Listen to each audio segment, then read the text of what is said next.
दोस्तों, स्वागत है आप सभी का त्रिपाठी सोशियोलॉजी चैनल में। तो जैसा कि आप लोगों को पता है, मैंने सोशियोलॉजी ऑफ डेवलपमेंट के 2 यूनिट को आप लोगों को दे दिया था। जो हमारा फर्स्ट यूनिट था जिसमें हम लोगों ने economic growth, sustainable development, social development ये सारी चीज़ें पढ़े। सेकंड था जिसमें हम लोगों ने डेवलपमेंट एवं डेवलपिंग सोसाइटी के विषय में, प्रॉब्लम ऑफ डेवलपिंग सोसाइटी, ये सब चीज़ पढ़ा। और अब हमारा तीसरा चैप्टर है, तीसरा यूनिट है हमारा थ्योरीज ऑफ डेवलपिंग आइडियाज़। तो जिसमें 3 राइटर हैं जिनके थ्योरी के विषय में हमें पढ़ना है। तो उसमें पहले हैं B.F. हॉस्टिज, दूसरे हैं W.W. रोस्टो और तीसरे हैं W.A. लेविस। तो मैं आप लोग को W.W. रोस्टो पे आज इनके विषय में बताऊंगी कि इनका सामाजिक संरचना पर क्या प्रभाव है, क्या क्या चीज़ें इन्होंने दिया है, किस तरह से इन्होंने मतलब इनको डिफ़ाइन करूंगी मैं कि इन्होंने क्या मतलब इनके डेफिनेशन क्या है, ये किस विषय में बात किए थे। तो ये कौन थे, कहाँ से बिलोंग करते थे, ये सारी चीज़ें आज हम जानेंगे। तो जानेंगे हम कि W.W. रोस्टो कौन है। आज मैं इन पे वीडियो दे रही हूँ, फिर इसके बाद मैं आप लोग को B.F. हॉस्टिज और उसके बाद W.E. लेविस पे वीडियो दूंगी। तो वीडियो को शुरू करने से पहले मेरा आप लोगों से रिक्वेस्ट है, मेरे वीडियो को लाइक कीजिए, शेयर कीजिए, सब्सक्राइब कीजिए और कोशिश कीजिए ज़्यादा से ज़्यादा स्टूडेंट तक इसको पहुंचाने के लिए। और मेरे बेल आइकन को दबाना प्लीज़ मत भूलिए। तो सबसे पहले देखते हैं कि यहाँ पे W.W. रोस्टो का पूरा नाम वाल्ट वाल्ट व्हिटमैन रोस्टो है। ये संयुक्त राज्य अमेरिका के आर्थिक इतिहासकार थे। ये ऑब्जेक्टिव क्वेश्चन भी हो सकता है।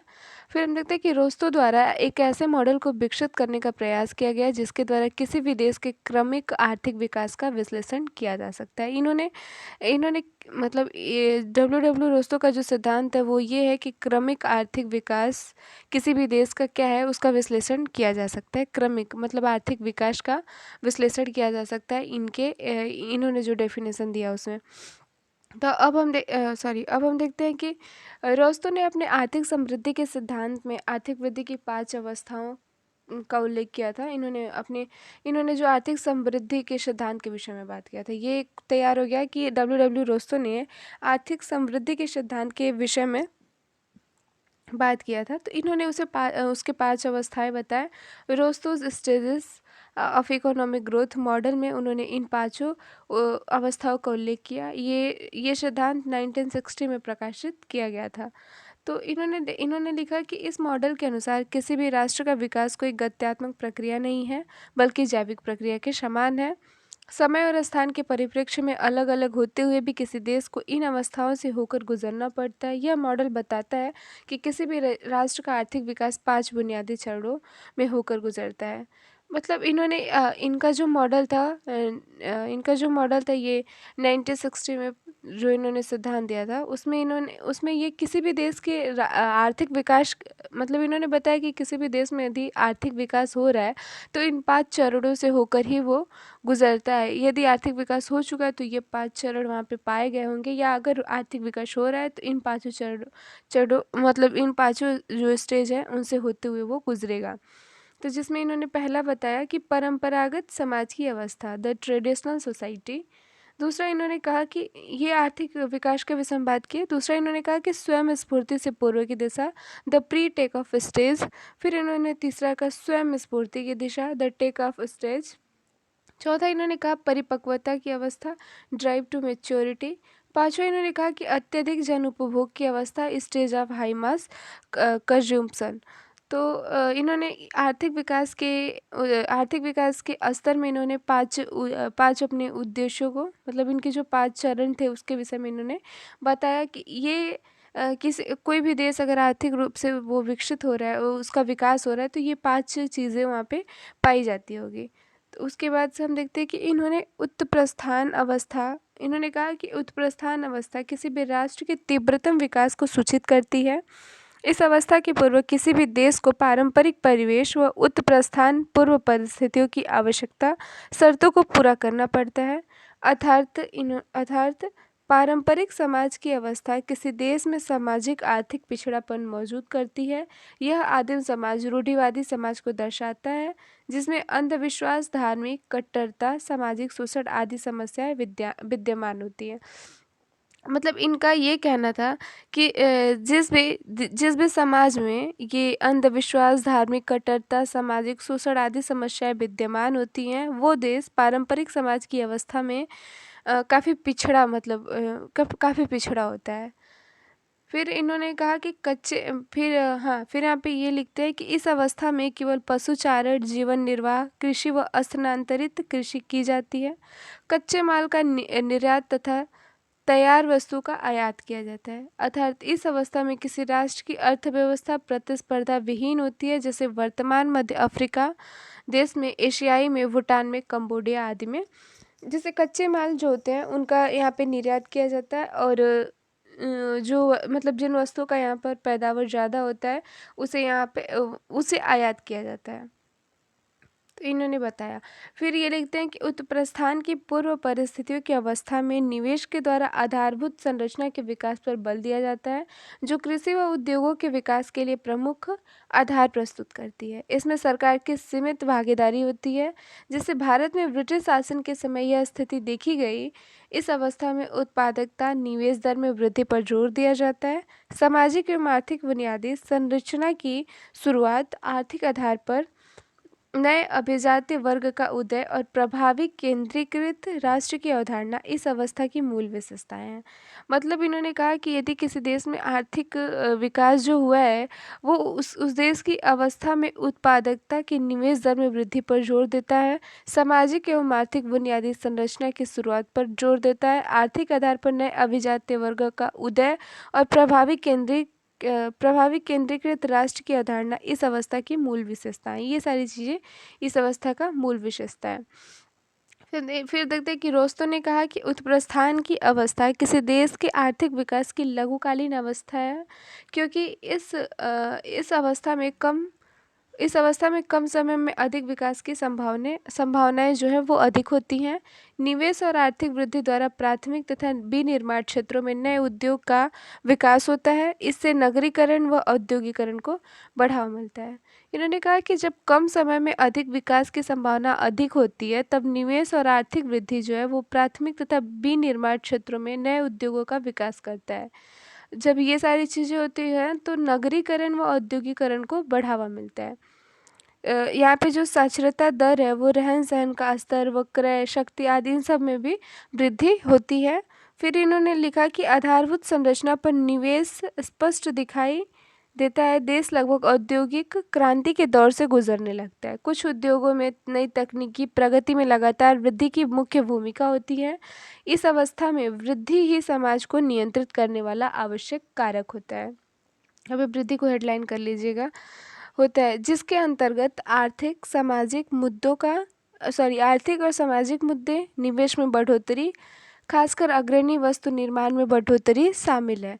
द्वितीय विश्व युद्ध के बाद जापान का अभूतपूर्व विकास वर्ष 1850 से 1875 में यूएस का विकास यूएसए का विकास तथा पांचवी पंचवर्षीय योजना के समय भारत इस अवस्था में था। उत्तरप्रस्थान के पश्चात अनुवर्ती अवस्थाओं के अंतर्गत परिपक्वता व व्यापक उपभोग की अवस्थाएं आती हैं। परिपक्वता की अवस्था किसी राष्ट्र की विकसित अर्थव्यवस्था का प्रतीक है। इस अवस्था में कुशल व विशिष्ट श्रमिकों के विशिष्ट उपयोग द्वारा सामाजिक एवं आर्थिक कार्यों में आधुनिक अर्थात वैकल्पिक तकनीकी का प्रयोग होता है।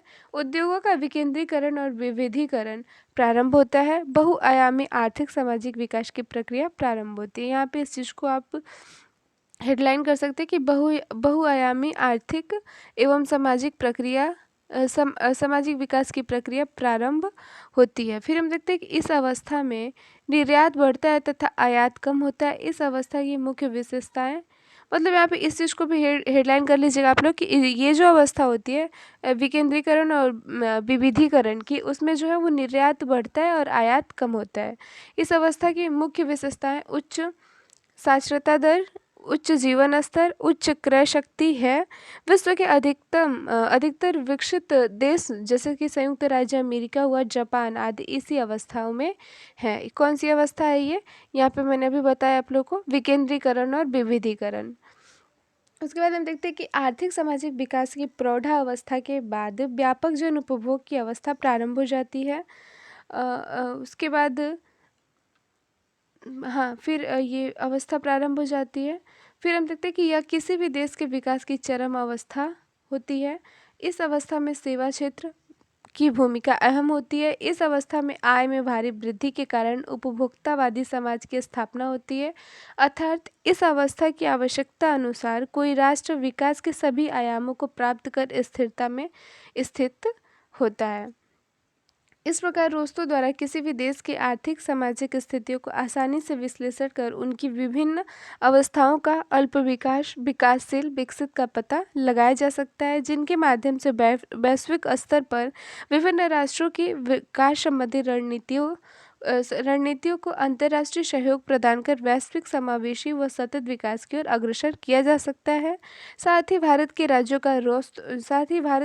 का रोस्तों की आर्थिक समृद्धि के मॉडल के आधार पर विश्लेषण करके क्षेत्रीय आर्थिक विभेदन को कम करने के लिए सटीक रणनीति बनाई जा सकती है। यहाँ पे ये इम्पोर्टेंट है कि रोस्तों द्वारा किसी भी देश की आर्थिक सामाजिक स्थितियों का आसानी से विश्लेषण विश्लेषण कर उनकी अवस्थाओं का पता लगाया जा सकता है। और वो सामाजिक स्थितियाँ मीन्स अल्प विकास, विकसित, विकासशील, ये सारे राष्ट्र कैसे हैं और किस प्रकार से हैं, इन सब चीज़ों का जो इनका सिद्धांत है, वो पाँच जो इन्होंने उद्देश्य दिया, उस पे आधारित करके इनका पता लगाया जा सकता है। फिर डब्ल्यू रोस्तों की जो मॉडल थी उसकी आलोचनाएं भी हो रही हैं, जबकि रोस्टो जो है वो पूंजीवादी व्यवस्था में विश्वास का चित्रण करते हैं। विद्वानों ने पश्चिमी मॉडल के प्रति उनके पूर्वाग्रह को विकास के एकमात्र मार्ग के रूप में आलोचना की है। रोस्तों ने विकास की दिशा में 5 संक्षिप्त कदम बताते हैं और आलोचकों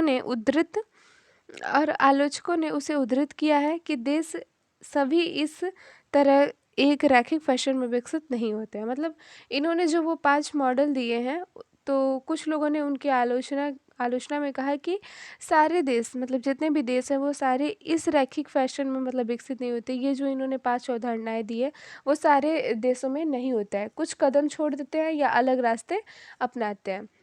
रूस्टो के सिद्धांत को टॉप डाउन के रूप में वर्गीकृत किया जा सकता है, या एक जो पूरे देश को विकसित करने के लिए शहरी उद्योग और पश्चिमी प्रभाव से एक ट्रिकल डाउन आधुनिकीकरण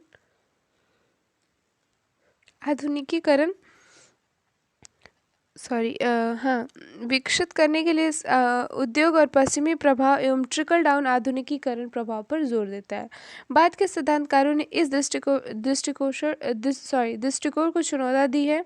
एक नीचे ऊपर विकास प्रतिमान पर बल दिया है, जिसमें देश स्थानीय प्रयासों के माध्यम से आत्मनिर्भर हो जाते हैं और शहरी उद्योग की आवश्यकता नहीं है। रोस्ट्रो यह भी मानते हैं कि सभी देशों में उच्च जन उपभोग के अंतिम लक्ष्य के साथ समान रूप से विकसित होने की इच्छा है। प्रत्येक समाज की प्राथमिकताओं की विविधता और विकास के विभिन्न उपायों की उपेक्षा करते हुए, उदाहरण के लिए, जब सिंगापुर सबसे अधिक आर्थिक रूप से समृद्ध देशों में से एक है, यह दुनिया में सबसे अधिक आय असमानताओं में से एक है। अतः इसमें रोस्ट्रो सबसे मौलिक भौगोलिक सिद्धांतों में से एक ही की अवहेलना करते हैं, साइट और स्थिति। रोस्ट्रो मानते हैं कि जनसंख्या के आकार जो है वो प्राकृतिक संसाधनों या स्थान की परवाह किए बिना सभी देशों के पास विकसित होने का समान अवसर है। उदाहरण के लिए सिंगापुर में दुनिया के सबसे व्यस्त व्यापारिक बंदरगाहों में से एक है, लेकिन इंडोनेशिया और मलेशिया के बीच एक द्वीप राष्ट्र के रूप में इसके लाभप्रद भूगोल के बिना यह संभव नहीं होगा। तो इन्होंने डब्ल्यू रोस्तों ने जो मतलब इनकी जो आलोचनाएं हैं और इन्होंने जो सिद्धांत दिया है, तो इन्होंने किसी भी विकसित देश और विकासशील देश या विकसित विकासशील इन सब देशों, मतलब ये जो देश हैं, उनको उल्लेखित करने के लिए इन्होंने 5 प्रकार के मॉडल का प्रयोग किया। इन्होंने कहा कि कोई भी देश अगर विकसित है तो वो भी ये पाँच इन्होंने जो चरण दिए उससे होके ही गुजरा है। विकासशील है तो वो भी इस 5 चरण से होके गुजर रहा है। तो उन्होंने इसी विषय में बात किया कि कोई भी देश किस प्रकार से मतलब वृद्धि होता है, उसका विकास कैसे होता है। तो हम लोगों ने डब्ल्यू रोस्ट्रो के विषय में जान लिया। अब हम B.F. ऑस्ट्रिच के विषय में और W.A. लेविस के विषय में अगली वीडियो देंगे। तो इस वीडियो को आप लोग देखिए, लाइक कीजिए, शेयर कीजिए, सब्सक्राइब कीजिए और ज़्यादा से ज़्यादा से लोगों तक पहुंचाने की कोशिश कीजिए। आई होप कि डब्ल्यू रोस्टो का जो सिद्धांत, इनका जो सिद्धांत है, बहुत कम, मतलब बहुत कम, रेयरली कहीं मिल रहा था। मैंने गूगल पे भी उन सब चीज़ों को चेक किया नहीं। फिर जाके एक बुक था आर्थिक विकास राज्य करके, उसमें मैंने इस चीज़ को देखा। फिर वहाँ पे इनके सिद्धांत मुझे मिला और मैंने उसे टाइप किया और आप लोग को दे रही हूँ मैं। तो इसे देखिए आप लोग, समझिए और इससे कोशिश कीजिए इसे नोट्स बनाने का। वीडियो पॉज करके आप लोग लिखिए इसे। और तब तक के लिए धन्यवाद मेरी वीडियो को देखने के लिए। और फिर मैं अभी आप लोगों को BA फर्स्ट ईयर और W लेवल्स पे वीडियो देती हूँ।